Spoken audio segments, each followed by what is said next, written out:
പ്രശ്നങ്ങളല്ല, പ്രശ്നങ്ങളെ എങ്ങനെ നേരിടുന്നു എന്നതാണ് വിഷയം. ഇത് പറഞ്ഞത് മറ്റാരുമല്ല, പിച്ചെ സുന്ദരരാജൻ എന്ന ഗൂഗിളിന്റെ സ്വന്തം സുന്ദർ പിച്ചയാണ്. ചെന്നൈയിലെ മധ്യവർഗ വിദ്യാഭ്യാസത്തിൽ നിന്നും ഗൂഗിളിന്റെ CEO ആകുന്നതിലേക്കുള്ള സുന്ദർ പിച്ചയുടെ യാത്ര നിശ്ചയദാർഢ്യത്തിന്റെയും മിടുക്കിന്റെയും പ്രചോദനാത്മകമായ കഥയാണ്. സ്വപ്നങ്ങൾ കാണുകയും അതിനുവേണ്ടി പരിശ്രമിക്കുകയും ചെയ്യുന്ന ആളുകളുടെ കൂടെയാണ് വിജയം എന്നത് തെളിയിക്കാൻ മറ്റൊരു പേരിന്റെയോ വിശേഷണത്തിന്റെയോ ആവശ്യമില്ല. 1972 ജൂൺ 10 മദ്രാസിലായിരുന്നു പിച്ചയുടെ ജനനം. ചെന്നൈയിലെ അശോക് നഗറിലെ 2 മുറികളുള്ള അപ്പാർട്ട്മെന്റിൽ നിന്നും സാധാരണ ഇന്ത്യൻ സ്കൂളിൽ പഠിച്ച് പുതിയ ഇന്ത്യയുടെ പ്രതിനിധിയായി ലോകത്തിലെ ഏറ്റവും വലിയ ടെക് കമ്പനിയുടെ തലപ്പത്തേക്കുള്ള പിച്ചയുടെ വളർച്ച ഇതേ ഫിലോസഫി ജീവിതത്തിൽ പകർത്തിയതിനാൽ കൂടിയാണ്. TV കാണുക എന്നത് ആഡംബരമായി കരുതിയിരുന്ന, കാർ യാത്ര എന്നത് അത്ഭുതമായി കരുതിയിരുന്ന ഒരു ബാല്യമായിരുന്നു പിച്ചയുടേത്.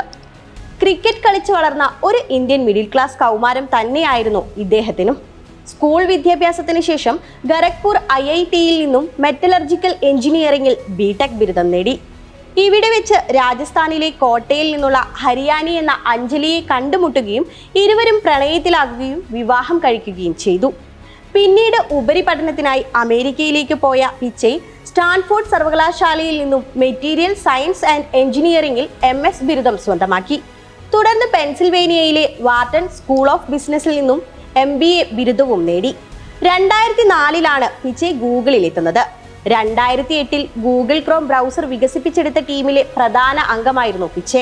ഗൂഗിൾ ക്രോം വൻ വിജയം കൈവരിച്ചതോടുകൂടി പിച്ചയും ലോകശ്രദ്ധ ആകർഷിച്ചു.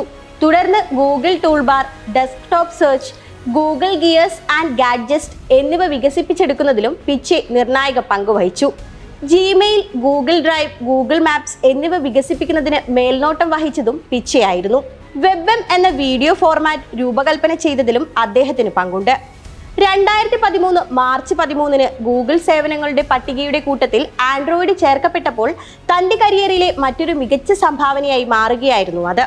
2014 മൈക്രോസോഫ്റ്റിന്റെ CEO ആകുവാൻ സാധ്യതയുള്ളവരുടെ കൂട്ടത്തിൽ ഉയർന്നു കേട്ട പ്രധാന പേരിലൊരാളും പിച്ചയായിരുന്നു. പിന്നീട് ഗൂഗിൾ പ്രോഡക്റ്റ് ചീഫായി പിച്ചയെ ഗൂഗിൾ നിയമിച്ചു. 2015 ആഗസ്റ്റ് 10 ഗൂഗിൾ CEO ആയി സുന്ദർ പിച്ചെ നിയമിക്കപ്പെട്ടു. 2015 ഒക്ടോബറിൽ ഗൂഗിൾ അതിന്റെ പാരന്റ് കമ്പനിയായ ആൽഫബറ്റ് സ്ഥാപിച്ചപ്പോൾ അതിന്റെ തലപ്പത്തേക്കും പിച്ചെ എത്തി. ഞാൻ അമേരിക്കൻ പൗരനാണ്, പക്ഷേ ഇന്ത്യ ആഴത്തിൽ തന്നെ എന്നിലുണ്ട്.